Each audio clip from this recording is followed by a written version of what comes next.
Buenos días, ¿cómo están? ¿Bien?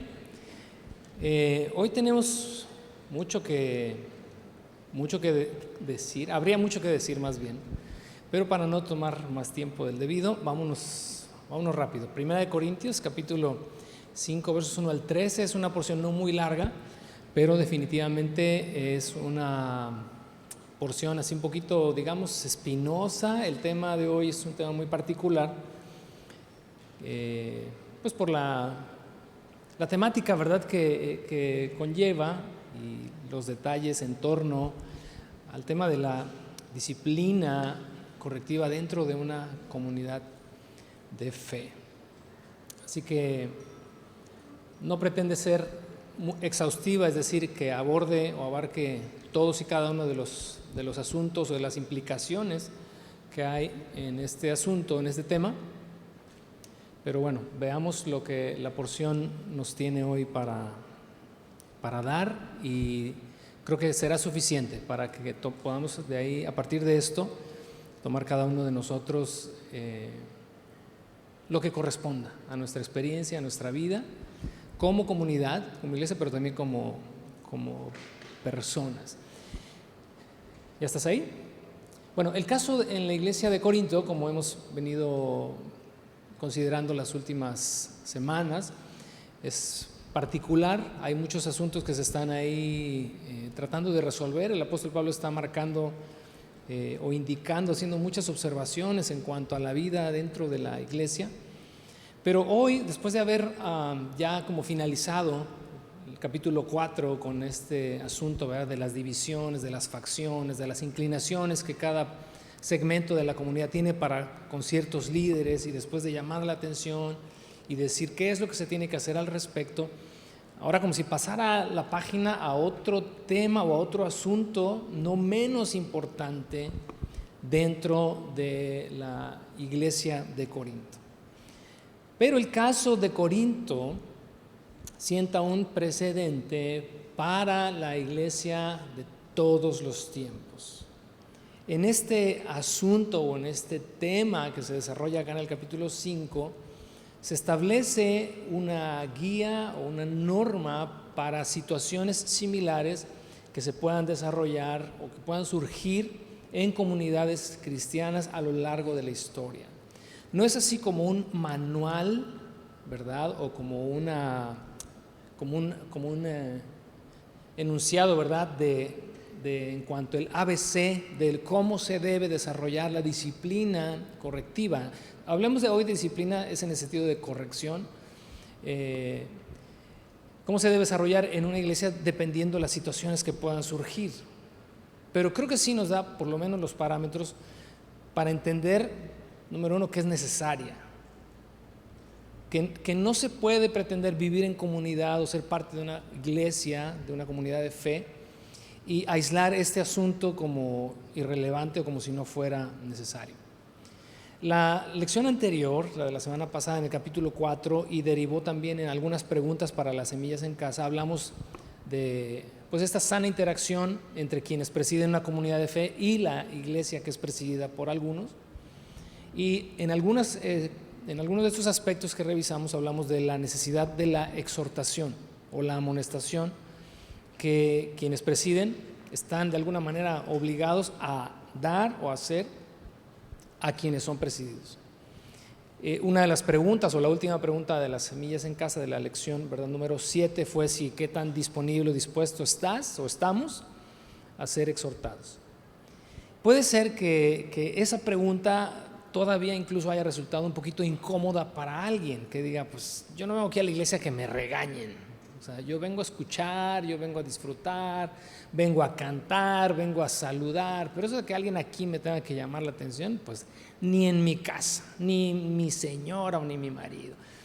Pero tal vez algunos, ¿verdad?, entendieron la necesidad de ser exhortados y el beneficio de la exhortación, y hayas dicho, bueno, pues aceptaría que alguien pues me llame la atención, me exhorte, me anime por alguna situación en particular que observe o que vea. Pero hoy la cosa se pone un poquito más roja, más candente, porque ya no solamente un tema de amonestación o de exhortación, sino de disciplina correctiva dentro de una comunidad de fe.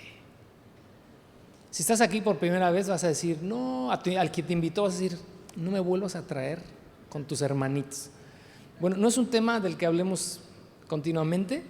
De hecho, es un tema que creo nunca en 13 años hemos abordado. Y tal vez el jalón de orejas venga sabroso hoy para todos. Y digo para todos los que presidimos y para todos los que son presididos. ¿Por qué? Porque como vamos a ver durante la lección, este jalón de cobija, ahora sí que nos descobija a todos, porque no está dirigido particularmente a hablarnos de cómo debe ser la disciplina, sino más bien es por qué no hay disciplina correctiva. Ese es el punto acá en el capítulo 5, por eso digo que quizás el jalón esté sabroso. Y antes de entrar en materia, déjame compartirte que yo comencé a ir a la iglesia cuando tendría unos 8 o 9 años más o menos, y esa primera iglesia a la que mis padres nos llevaron era una iglesia tradicional, de un corte tradicional. No quiero mencionar la denominación para no hacer algún sesgo así de, pues así son allá, no. Pero la disciplina, yo la recuerdo a pesar de que estuve ahí solamente 6, 7 años, la disciplina correctiva que se aplicaba a personas o hermanos en la fe que estaban en la práctica de alguna conducta pecaminosa, recuerdo que era, o sea, ya cuando fui adolescente y comencé a observar, se me hacía un poquito como ruda, porque era pública, porque se segregaba a las personas, se les exhibía públicamente, se les establecía alguna pena, ¿no? Algún castigo, mientras, no sé, de 6 meses, de 1 año, etcétera. O sea, podría contarte un montón de cosas que observé y me dejaban un poquito pensando ya cuando ya era yo adolescente en cuanto a qué tan efectiva puede ser ese tipo de corrección o de disciplina dentro de una comunidad de fe. Y yo quiero pensar que si preguntaran a las personas de aquel tiempo, o si tú vienes de una congregación en donde sí la disciplina correctiva es como el común, pues igual también tú tienes tus experiencias, tus observaciones, pero yo no sé si muchos de ellos dirían que fue efectiva, es decir, que cumplió en ellos sí el propósito de santificarles, el propósito de enderezar, ¿verdad?, sus caminos, o si fue contraria, si los desanimó, si les hizo estar enojados, apartarse de Dios y decir yo no quiero nada ni con Dios ni con la iglesia porque me hicieron esto, aquello. Creo que pudiera ser, ¿verdad?, muy diversa. El tema con la disciplina, que aunque no vamos a entrar de lleno en eso, pero sí quiero como hacer la observación con la disciplina correctiva, es que cuando no es aplicada conforme la Escritura indica sea aplicada, puede derivar en aquellos que presiden una comunidad de fe en manipulación, puede derivar en un abuso, puede derivar en buscar el control de las personas. Hay muchos vicios que se pueden generar cuando se practica indebidamente la disciplina en una comunidad de fe. Y este abuso de esta autoridad que quienes presiden reciben de parte de Dios, pues obviamente produce una especie de trauma espiritual y emocional en la vida de una persona. Y los resultados, pues obviamente serán entonces negativos. No se cumple el propósito por el cual la disciplina correctiva se debiese aplicar. Eso te estoy hablando hace 40 años más o menos. Pero también en los últimos 40 años he hecho muchas observaciones en cuanto cada vez más la ausencia o notar cada vez más la ausencia de la disciplina correctiva dentro de una comunidad de fe. Así más o menos como he observado la disciplina en los hogares que se ha ido de un extremo a otro, de pasar hace mucho tiempo de un abuso, pues también ahora nos hemos ido al otro extremo de no corregir a los hijos, no disciplinar a los hijos, y hemos entrado también en un modo así de pues ya no los puedes ni tocar.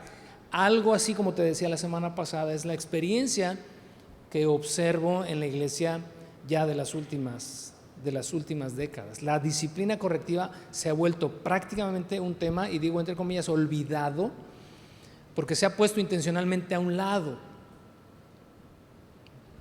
Muchos que presidimos congregaciones ya no nos atreveríamos a emitir un juicio, ya no estamos hablando de juicio de valor. La semana pasada te quise subrayar bien la diferencia entre un juicio de valor y hoy sí un juicio a la conducta o a la moral, o un juicio a la pecaminosidad en la vida de una persona. Hoy sí es un tema así de juicio a la pecaminosidad, pero ya nos atrevemos a veces a señalar lo que una persona pueda estar viviendo o haciendo en detrimento de su propia vida espiritual y de la vida espiritual de otros, pues por temor a que no se vaya a ofender.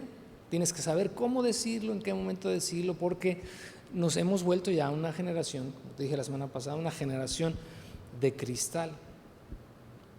Ahora, y antes ya de entrar en materia, el tema de la disciplina correctiva dentro de la congregación no es optativa para quien la aplica, así como no es optativa tampoco para quien la recibe. Lo que señala aquí el apóstol Pablo en la porción que vamos a considerar el día de hoy es que en Corinto la iglesia no quería aplicar ningún tipo de disciplina correctiva para el caso muy, muy específico de una persona de la cual vamos a hablar acá en este momento. Así que más que decirnos el capítulo 5 es en cuanto a cómo debe de ser la disciplina para no abusar de ella, etcétera, etcétera. No, aquí la exhortación primero es para los que presiden en la iglesia de Corinto. Por lo tanto, la primera o los primeros en ser exhortados el día de hoy somos los que presidimos esta comunidad de fe. Porque tal vez en pro de el amor y en pro de échale ganas, brother, hemos pasado tal vez muchas veces en estos 13 años, hemos pasado por alto muchas veces situaciones que debieron ser corregidas, condiciones en la vida de algunos que han transcurrido, transitado por este lugar, haber apretado más la tuerca. No te lo iba a decir, pero sí te lo voy a decir, porque en la semilla en casa, en la temática que se desarrolló esta semana, hablando esto de pues, cuál es como nuestro ADN como congregación local, como iglesia local, ¿no? En cuanto a la exhortación, la amonestación, en cuanto a pues esta libertad que damos para que las personas sí recibamos una buena instrucción, pero dejarte ya a ti la responsabilidad de qué haces con ella. Estoy, mira, 99.9999 seguro de que nadie pudiera decir aquí que te traemos aquí como perico a toallazos, ¿no? Que estamos revisando tu vida, qué haces y cómo te vistes. No. Eso ha derivado en que de repente por ahí alguien sugiera, diga, piense que somos una iglesia light, ¿no? Así muy ligera, porque no, ahí tú haces lo que quieres, nadie te dice nada. Y pues en parte sí, ¿para qué te digo que no? Sí, sí. Y entonces en eso estábamos en la semilla en casa y alguien dijo, y yo dije, no, esa me la quedo porque me gustó, pero obviamente con sus debidas reservas. Me dijo, es que semilla, no otras, nosotros aquí. Dice, tenemos el sistema Montessori.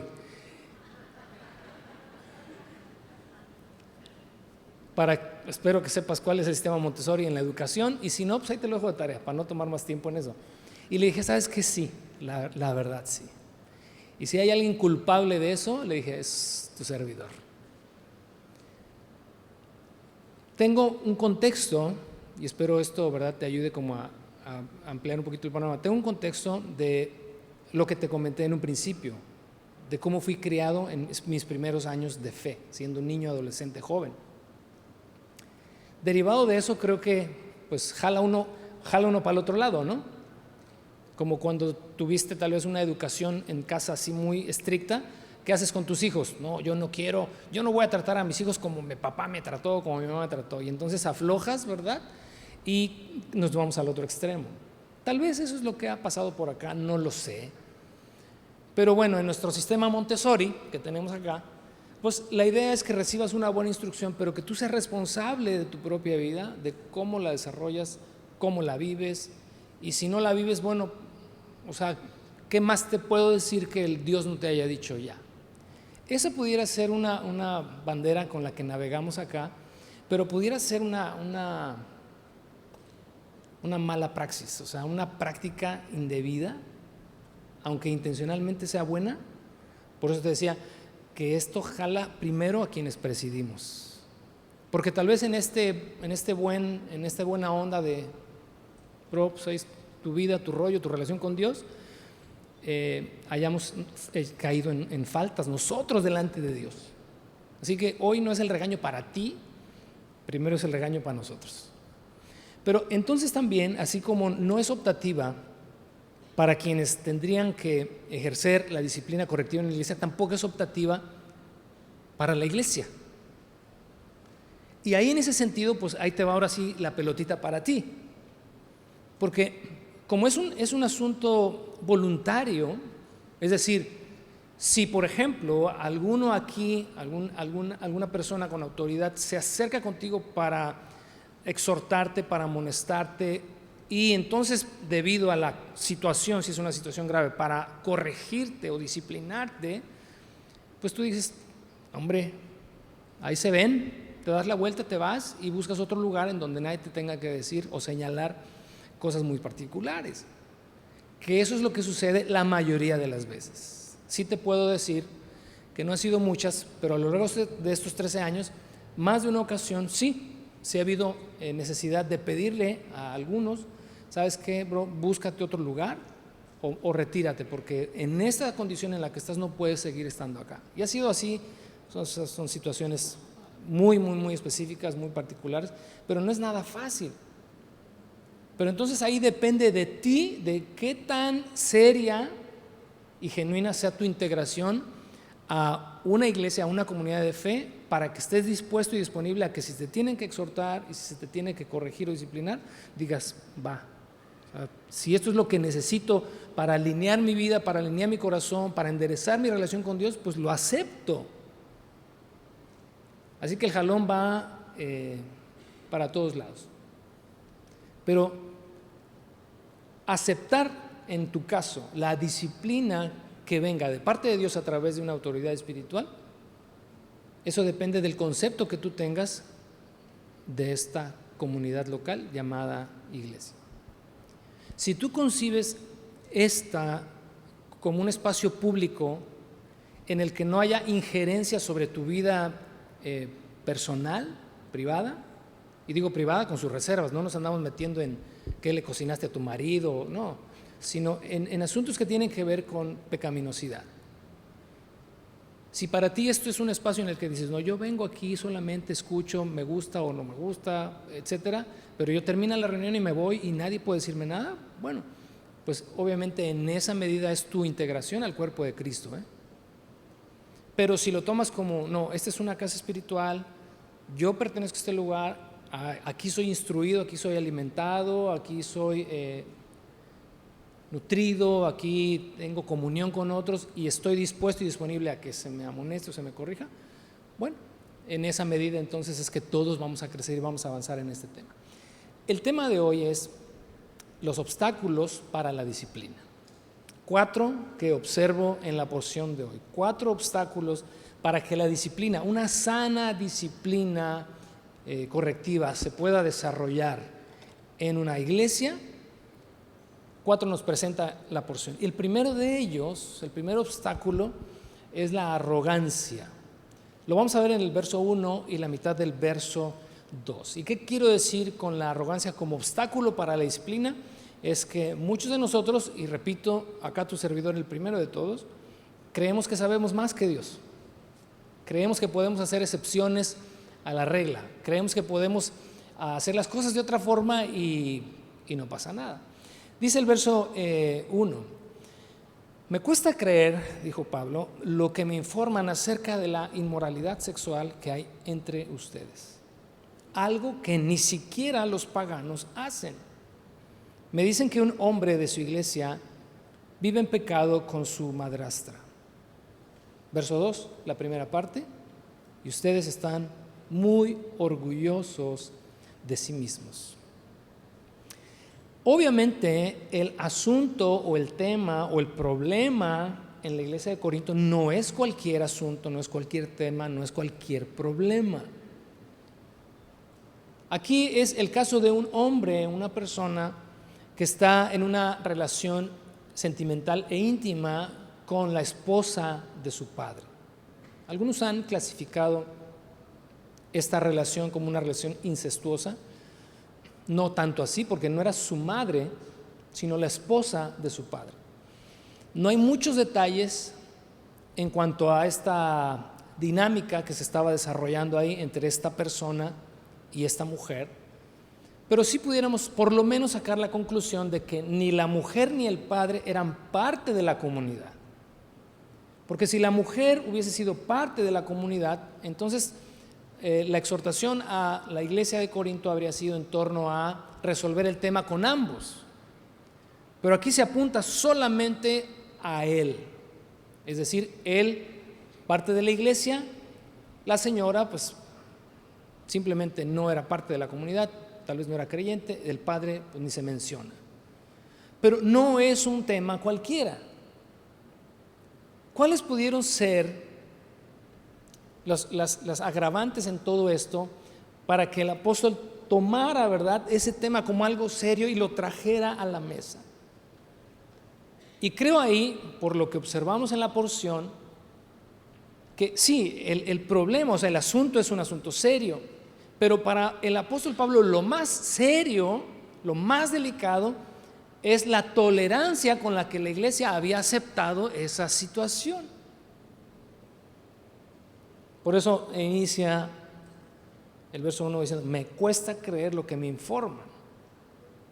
Y el verso 2 diciendo que ustedes estén inflados, hinchados, es la expresión, ¿verdad?, en el original, orgullosos, en otras palabras, arrogantes ante una situación así.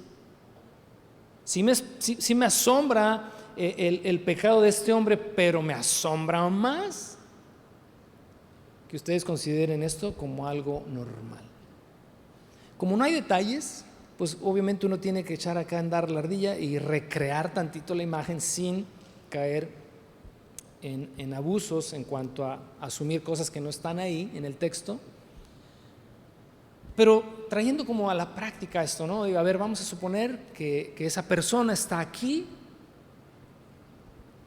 él anda con la esposa de su papá y la iglesia lo acepta. Yo me puse a pensar, ¿cómo es lo aceptan? ¿Cómo es lo toleran? ¿Cómo es se sienten orgullosos de que una condición así no genere mayor complicación?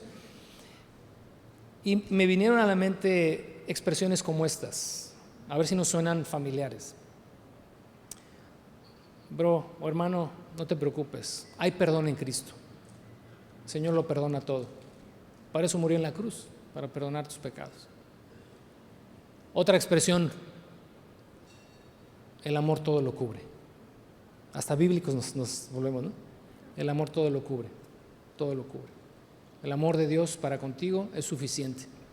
No importa lo que hayas hecho, el Señor te perdona. La otra, la justificación. Sí, es que sí sabemos que el marido, que tu papá era violento con ella. Qué bueno que ahora es feliz contigo. Oye, pero le lleva como 20 años. No hay problema, bro. Ya la sugar mami ya desde entonces ya estaban de moda. Ese no estaba aquí en mis notas, perdón. Me retracto. Pero bueno, pues igual era de su edad, no sabemos. Si ya se arrepintieron, a ver si esta también te suena, si ya se arrepintieron, tienen oportunidad de rehacer sus vidas, tienen derecho a ser felices. Si este hombre era un gandul, ustedes tienen su derecho a la felicidad. Todos pecamos. ¿Quién soy yo para juzgar al hermano? La Biblia dice que no juzgues, ¿no? Que antes de ver la paja en su ojo, vea primero la viga que tengo yo en el mío. Entonces, pues, no hay que juzgarlo. Otra, no, pues cada quien su vida, ¿no? Pues Él sabrá, a Dios le dará cuentas, ¿no? Dios es el que juzga, yo no. Todas estas frases, expresiones, denotan lo que tal vez pudo estar sucediendo en la iglesia de Corinto. Que a final de cuentas, pues se reafirmó una conducta en la persona, de que no hay problema, puedes estar haciendo eso y no pasa de ahí. Así que cualquiera que haya sido el argumento o los argumentos que la iglesia de Corinto levantó para tolerar una condición como esta, hizo que ellos se sintieran orgullosos de su manera de pensar. Es que aquí somos una iglesia amorosa. Eso es lo que nos define, eso es lo que nos caracteriza, el amor. No juzgamos a nadie. Lo que pasa en Las Vegas, se queda en Las Vegas. Cosas como esas que parecieran no son inofensivas, pero lo único que hacen es hacer o exponer nuestra arrogancia, porque creemos o suponemos que nosotros podemos hacer las cosas o administrar mejor la vida cristiana de otros que lo que Dios lo pueda hacer. La Escritura establece algunos principios, pero si yo hago mis enmiendas, hago mis acomodos para ajustarlos en pro de el amor, en pro de la paz, en pro de que nadie se lastime, nadie se hiera, podemos estar en un grave peligro. La arrogancia creo que es aquí el pecado que se señala en la iglesia de Corinto, porque supusieron que podían hacer algunas excepciones a la regla. En Levítico capítulo 18, en el verso 8, es más, te recomiendo como lectura de la semana que leas Levítico capítulo 18, pero señalando específicamente el tema de un hombre teniendo relaciones sexuales con la esposa de su papá. Fíjate, en Levítico 18 se establece lo siguiente, en el verso 8, no tengas relaciones sexuales con ninguna de las esposas de tu padre, porque eso deshonraría a tu padre. Y luego describe, antes y después está describiendo mucho acerca de la sexualidad o de las relaciones sexuales, pero específicamente digo, la que corresponde a nuestro tema de hoy es esta, la del verso 8, pero luego en el verso 24, ya hablando de todas ellas en conjunto, dice Dios al pueblo de Israel, no se contaminen con ninguna de estas prácticas, porque los pueblos que estoy expulsando delante de ustedes se contaminaron haciendo todas estas prácticas. Luego en el verso 26, ustedes deberán obedecer todos mis decretos y ordenanzas, no deben cometer ninguno de estos pecados detestables. Esto es aplicable tanto para los israelitas de nacimiento como para los extranjeros que viven entre ustedes. Y luego en el verso 29, cualquiera que cometa alguno de estos pecados detestables será excluido de la comunidad de Israel. Acuérdate, estamos en este primer obstáculo para el desarrollo de una disciplina correctiva en una comunidad de fe, y es la arrogancia. Es un pecado grave hacer enmiendas a lo que Dios ha prescrito. Al reflexionar sobre este tema, créemelo, de verdad te lo digo de todo mi corazón, esta semana me he sentido muy, muy confrontado en cuanto a la falta de disciplina en este lugar en los últimos 13 años. O sea, pudimos haberlo hecho mejor, hablando de quienes presidimos. Pero, pues bueno, a ver cómo le hacemos de aquí en adelante. No te puedo prometer nada, la verdad, pero sí creo que necesitamos apegarnos a lo que la Escritura dice en pro de todos. ¿Por qué? Porque sería una arrogancia suponer que aunque la Escritura nos marque los parámetros para algunas cosas, uno haga sus ajustes. Es peligroso. El segundo obstáculo para la disciplina en la iglesia, en una comunidad de fe, es la falta de amor. La falta de amor. Versos 2, la segunda parte, hasta el verso 5. Porque por extraño que parezca, déjame decirte que la falta de disciplina es equivalente a falta de amor.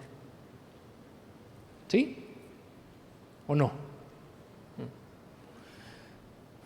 Verso 2, la segunda parte, dice: en cambio, en lugar de sentirse orgullosos de tolerar, dice, situaciones como esas, deberían estar llorando de dolor y vergüenza y echar a ese hombre de la congregación. Ya la cosa aquí se va a poner color de hormiga.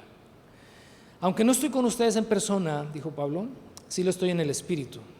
Y como si estuviera ahí, ya emití mi juicio sobre ese hombre en el nombre del Señor Jesús. Ustedes deben convocar a una reunión de la iglesia. Yo estaré presente en espíritu, igual que el poder de nuestro Señor Jesús. Entonces deben expulsar a ese hombre y entregárselo a Satanás. Ya más colorado no puede estar esto, para que su naturaleza pecaminosa sea destruida y él mismo sea salvo el día que el Señor vuelva. Vaya capítulo. Hoy me hubiera gustado tener un invitado especial, pero pues no, hay que agarrar, como dicen por ahí, al torito por los cuernos, ¿no? ¿Qué caso, no? ¿Y qué carga se le da a la iglesia de Corinto en cuanto a cómo desarrollar o desplegar un acto de disciplina para con esta persona? Me hice una pregunta: ¿nos atreveríamos nosotros hoy, 2026, a hacer algo así? No lo sé. Como dicen por ahí, no lo sé, Rick. Pero de verdad se me hace un tema complicado. En Hebreos capítulo 12, te decía, aquí estamos en el segundo obstáculo para la disciplina, es la falta de amor.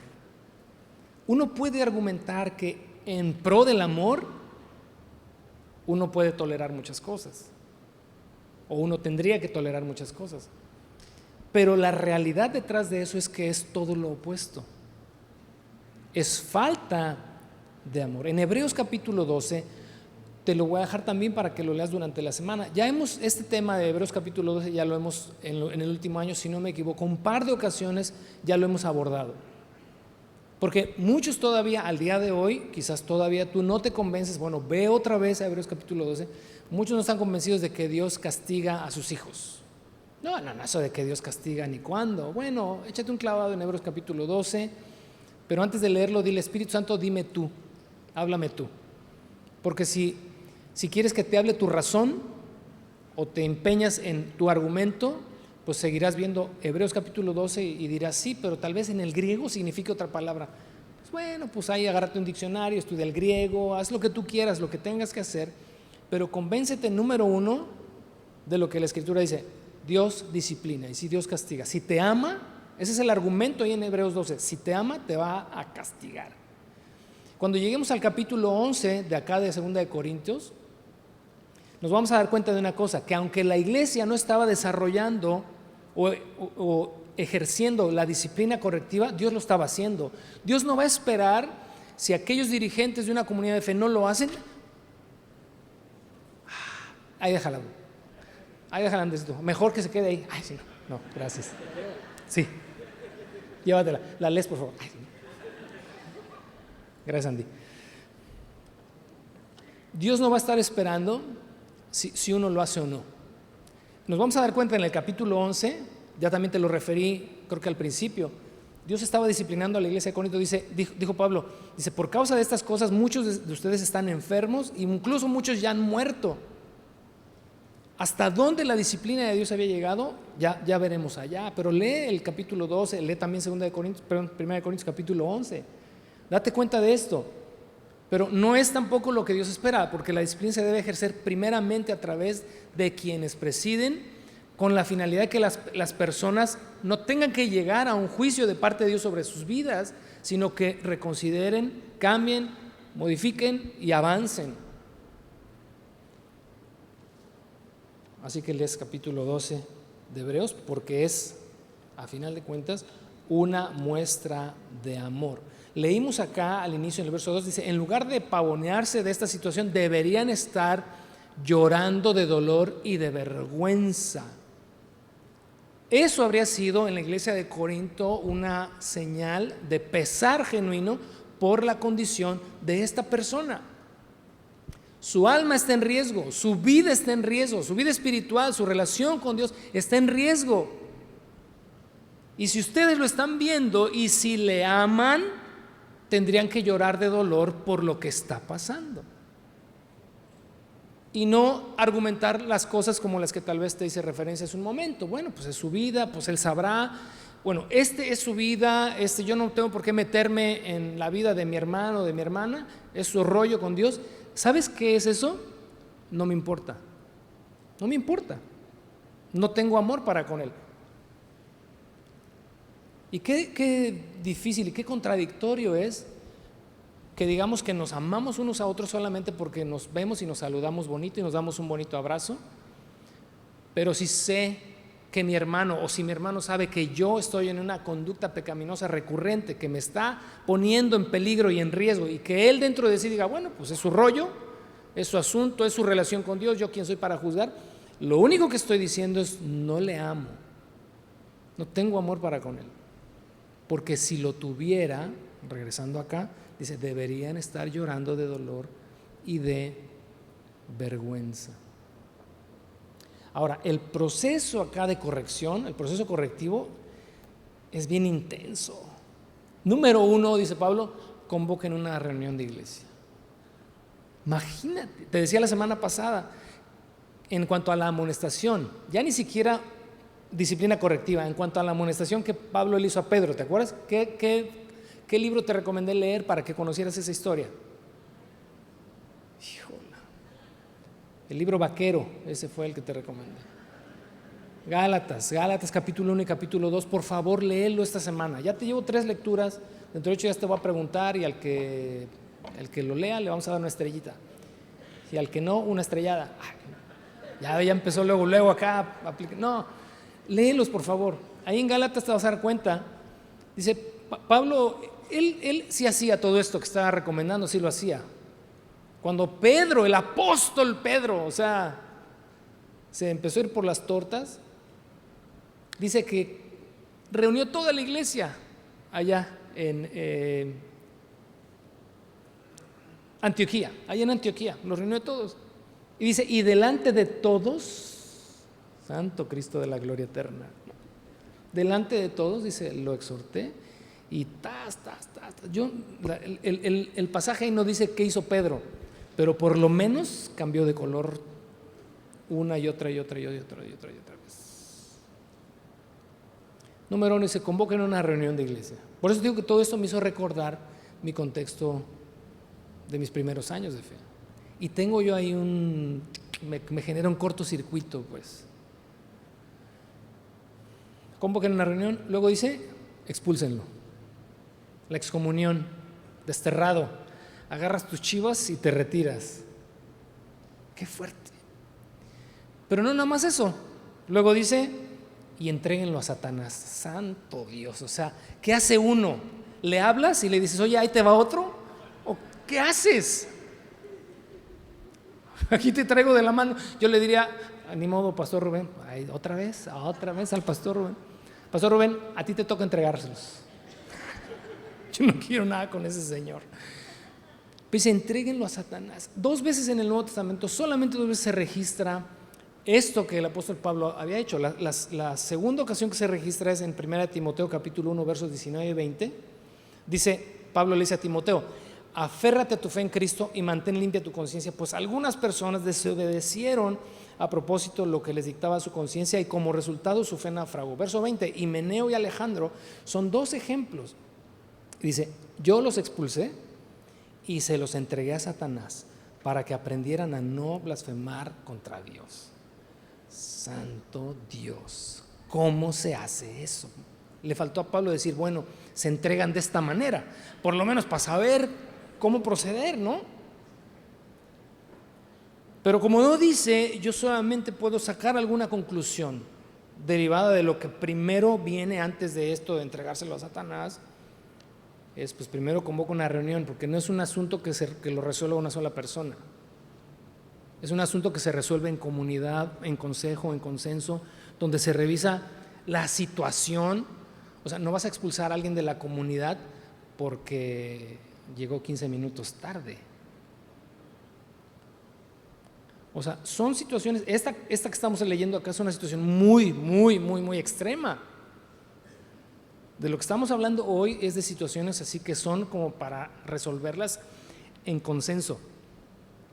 Número 2, tienen que pedir que la persona se retire. Yo quiero asumir es porque la conducta de la persona, aun cuando se le ha hecho una observación, una recomendación, una exhortación, una amonestación, insiste en lo mismo, pues entonces se llega tal vez hasta este punto. No es nada más como que a la primera, porque imagínate, si a la primera de cambios, es que es lo que yo vi de niño.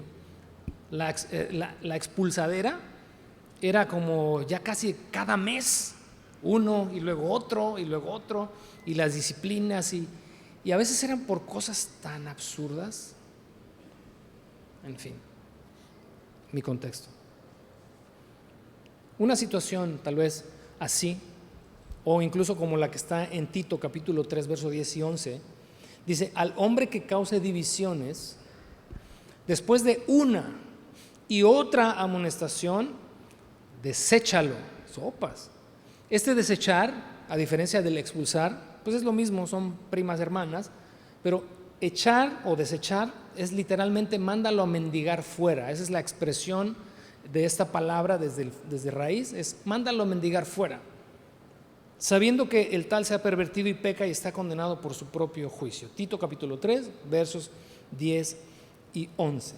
Así que esto de expulsar y luego de entregar a Satanás, repito, es como una vez que le pides a la persona amablemente que o se retire temporal o definitivamente, esta ruptura que se da entre el cuerpo de Cristo y esa persona me hace suponer que es lo que define el está entregado a Satanás, porque queda expuesto,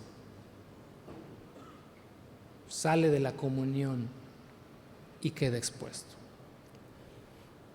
Y digo, eso lo infiero porque el pasaje no dice cómo se hace esto de entregarlo a Satanás. Pero estamos en el punto número 2 en cuanto a un obstáculo para la disciplina y la corrección en una comunidad de fe. ¿Es la qué? La falta de amor. Porque el propósito de esta expulsión o de esta excomunión es la corrección para salvación.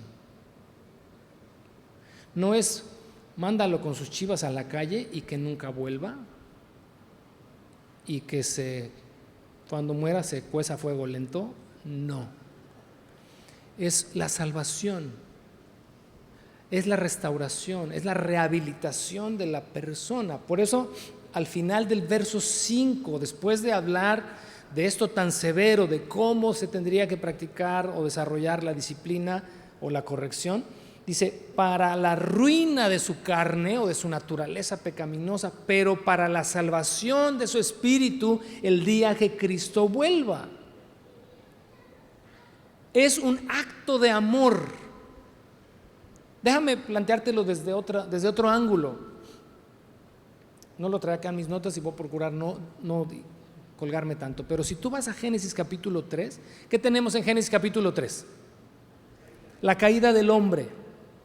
Y ahí en la caída del hombre, cuando Dios maldice al hombre, a la mujer y a la serpiente, es decir, a Satanás, y les anuncia el evangelio a través de tú le herirás en el calcañar, pero ella te herirá la simiente, es decir, el descendiente de la mujer, Cristo, te herirá en la cabeza, hablando de la victoria de Cristo sobre el mal en la cruz del Calvario, etcétera, etcétera. Dios dice algo interesante ahí. Dice: el hombre es ahora como uno de nosotros, conociendo el bien y el mal. Que no alargue su mano, que no extienda su mano y tome del árbol de la vida y viva para siempre. Entonces dice que Dios expulsó a Adán y a su mujer del huerto y puso ahí, dice, un ángel para resguardar el huerto y que el hombre no viviera para siempre. Eso que pareciera, esa expulsión que Dios hace de Adán y de Eva ahí en el huerto, pudiera parecer como una pena o un castigo todavía adicional a la maldición dicha previamente.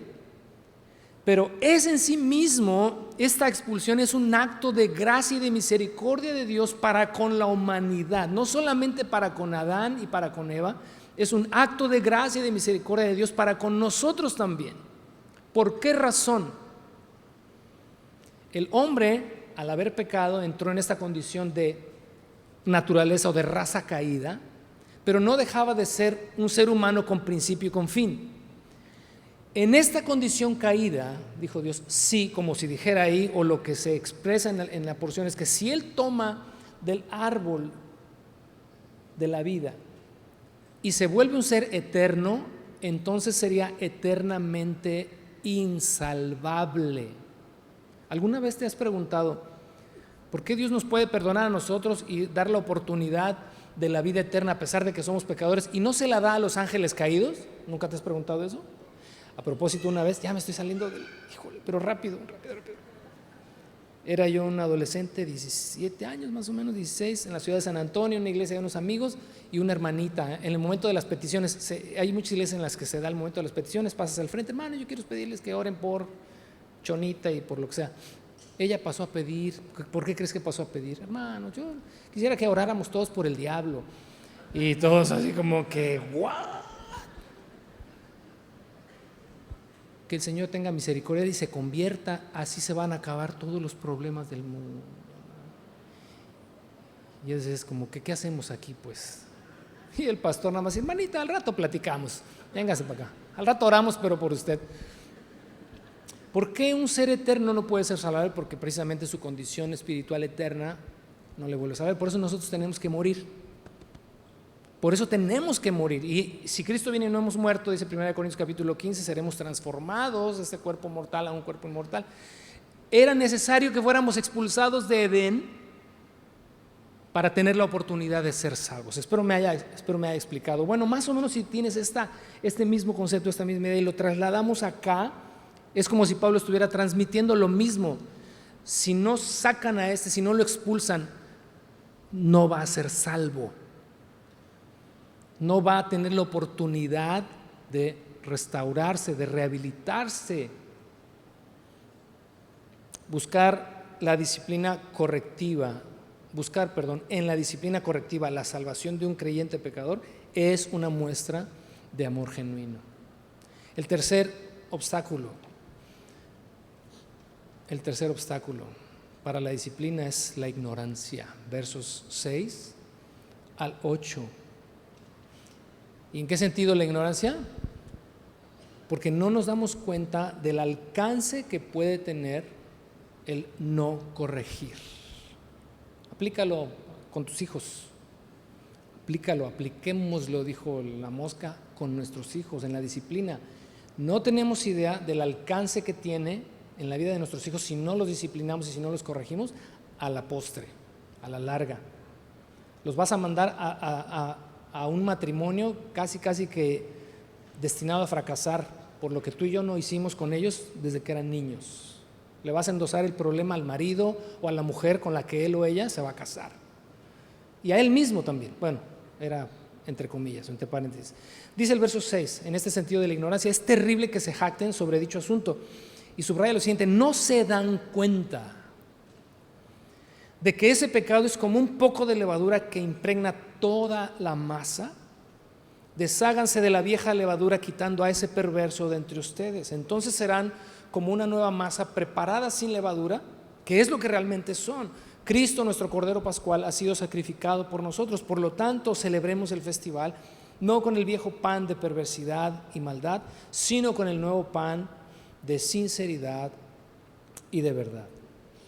Pablo va a utilizar aquí una analogía para ilustrar son ignorantes en cuanto a esto que están haciendo o que no están haciendo, más bien el daño que va a ocasionar al resto de la comunidad.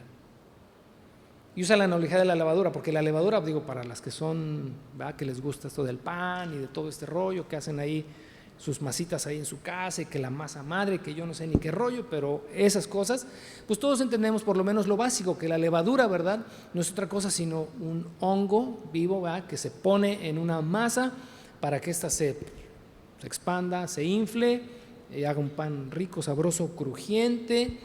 pero la levadura lo contamina. Tiene esta cualidad de ser omnipresente, se va a expandir por todos los rincones de esa masa en donde es puesto y va a permitir que este pan retenga humedad. Y entonces, si el pan lo tienes ahí en una bolsita y lo guardas por 4, 5, 6 días, ¿qué crees que va a empezar a salirle por ahí? Un hongo, ¿no? El moho. Y ya no te lo vas a comer porque está contaminado.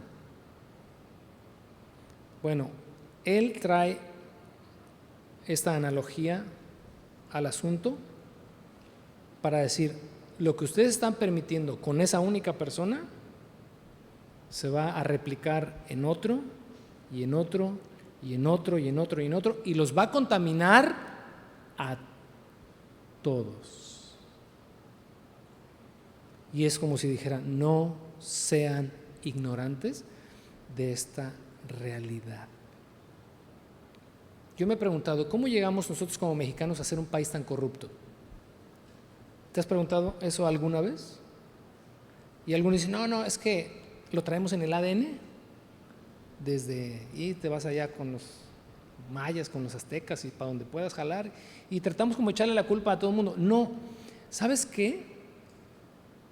Es una sola cosa la que nos ha hecho un país tan corrupto: la impunidad. La impunidad.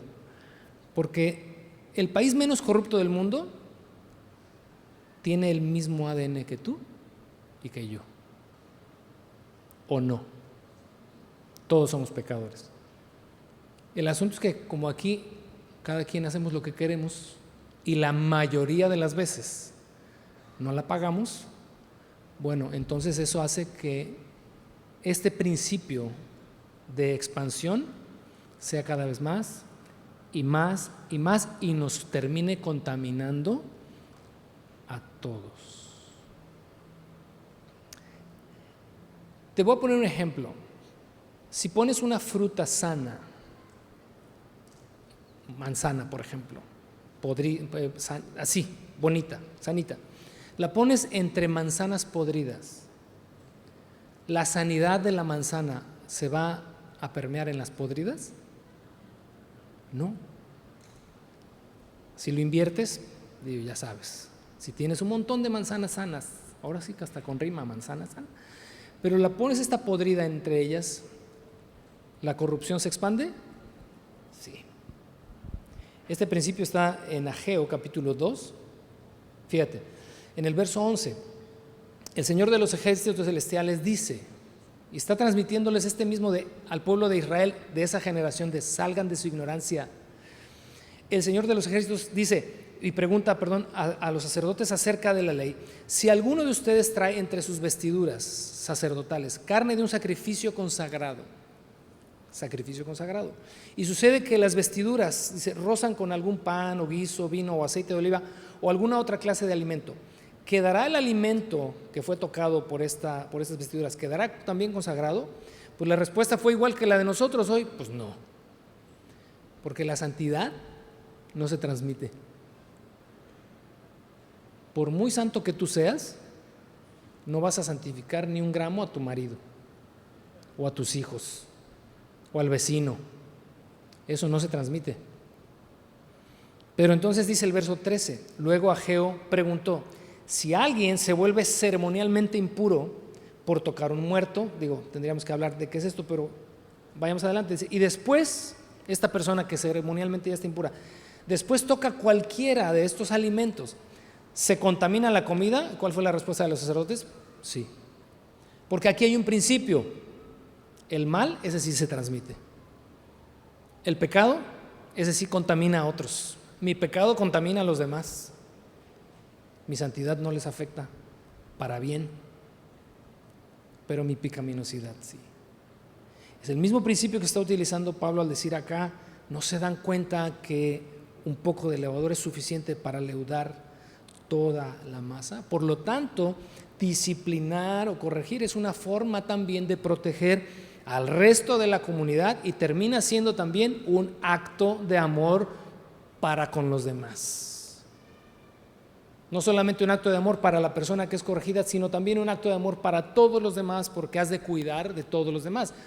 Hechos capítulo 5, cuarta lectura recomendada de la semana. Hechos capítulo, no hombre, si esta te está pareciendo así como de ya que acaba esta película de terror, tienes que leer Hechos 5 para entonces que ya termines así como esto sí es una película de terror.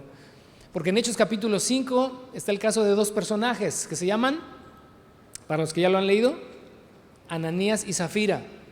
Y estos hombres, ¿verdad?, hicieron una travesura, ahí la vas a leer en el capítulo 5, pero cuando Pedro les llama a cada uno, primero le llama a él, Ananías, ven para acá, oye, ¿hiciste esto y eso? No, dijo que no, a lo que tú vas a leer. No te quiero decir para que por lo menos despertate un poquito de curiosidad.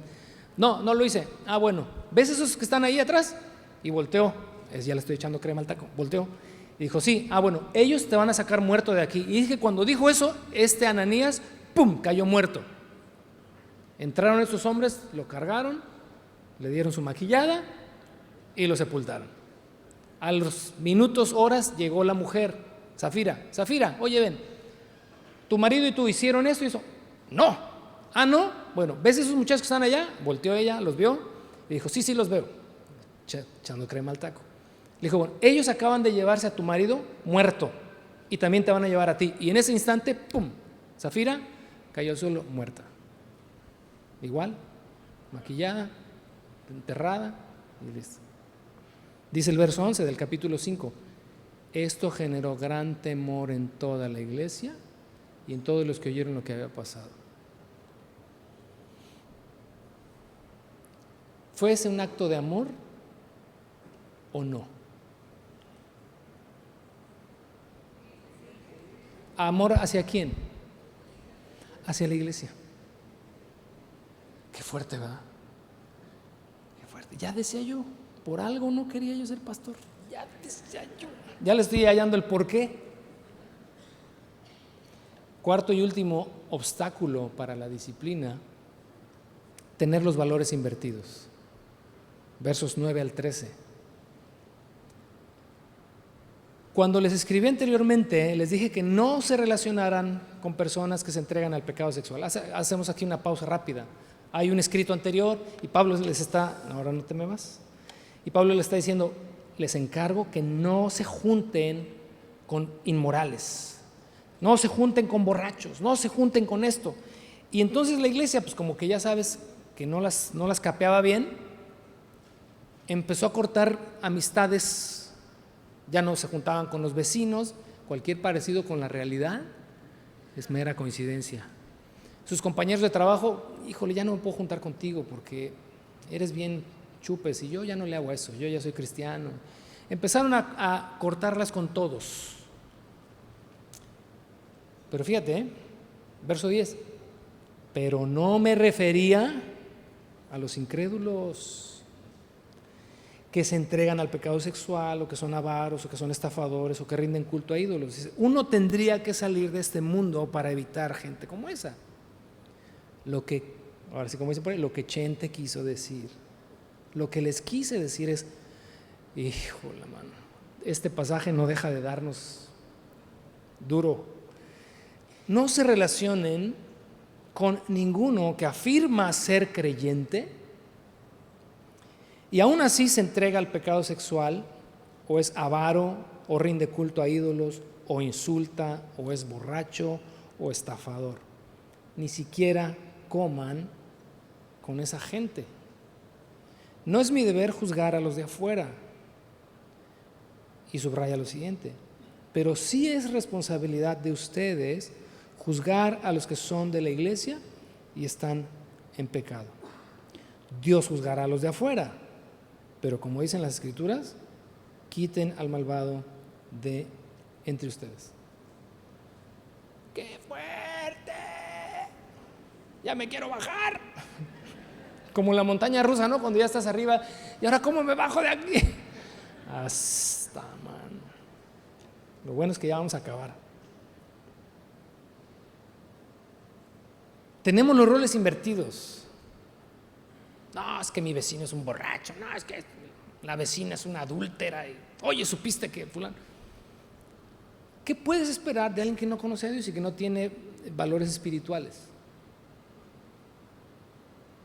Oye, no, que aquel es un estafador y todo. Pues, ¿y? Si no fuera estafador y si no fuera adúltero, pero aún así y no conoce a Dios, pues está en las mismas condiciones, o sea, ni más ni menos, ¿no? El problema acá, dice Pablo, es estos roles invertidos porque juzgan a los de afuera y a esos Dios los va a juzgar, pero son demasiado tolerantes con los de adentro. Y eso está... Dicen, no se junten ni siquiera a comer. Ay, Señor Jesús. Con alguien que se diga ser cristiano y que tenga estas características. Ya me imagino, ¿no? Que alguien te diga, bro, ¿qué onda? Te invito a comer. Y digas, ¿cómo le digo? ¿Cómo le digo? ¿No? Sabes que al brother le gusta estafar. Ya lleva 2, 3 aquí que ya no les pagó y que... ¿Y cómo le digo? ¿Cómo le digo? Qué fuerte, ¿no? O sea, suena bien fácil. Este ramalazo ya nos toca a todos, ¿eh? Ya nos da a todos parejo. Lo único que se me ocurre, la verdad, lo único que se me ocurre aquí en una situación como esta es, ¿sabes qué, mi hermano? Me encantaría ir a comer contigo. Pero sé que 1, 2, 3, 4, 5 y porque te amo, no me puedo sentar a comer contigo. Más bien, me gustaría sentarme contigo a platicar. Estaría mejor, ¿no? Una colorada que 1000 descoloridas. Termino con esto. Jesús tenía el rol en su lugar. No estaban invertidos, perdón, los valores. Los valores los tenía en su lugar. ¿Cómo actuó Jesús con los pecadores? Era juzgado por eso, ¿no? Que se sentaba a comer, o sea, ahí te la dejo. Se sentaba a comer con publicanos, pecadores. En su mesa estaban mujeres de mala reputación. Ya me imagino si en alguna de nuestras comidas llegara una mujer de mala reputación, espero que entiendas qué es eso, y se sienta ahí, estarías así como que, ¿no? Vámonos, ¿no? Pero ¿qué tal puedes tolerar en una mesa a alguien que diga ser cristiano y que tú sepas que tiene características como estas y que lo toleres? Qué fuerte, ¿no? Porque Jesús precisamente hacía eso. Se le iba a la yugular a aquellos que decían ser algo que no eran. En este caso los fariseos son los primeros en la fila. Y les decía sepulcros blanqueados, generación de víboras, etcétera, etcétera, etcétera. Mateo ahí capítulo 23, 24 por ahí. Y ese es el concepto que Jesús tenía de ellos. Juzgar al pecado o juzgar el pecado al interior de una comunidad promueve la santidad y la integridad de las personas y de la comunidad entera. Conclusión. Optemos mejor por alejarnos, ¿no?, de caer en una condición pecaminosa y nos ahorramos todo esto. ¿Qué te parece? Si nos portamos bien, pues qué necesidad, decía el primo Juan Gabriel. Pero si por alguna razón alguno se enreda o nos enredamos en una condición pecaminosa, tenemos que aplicar los principios de disciplina correctiva que correspondan, siempre y cuando busquemos en ello la restauración, la rehabilitación y la santidad de las personas. ¿Oramos?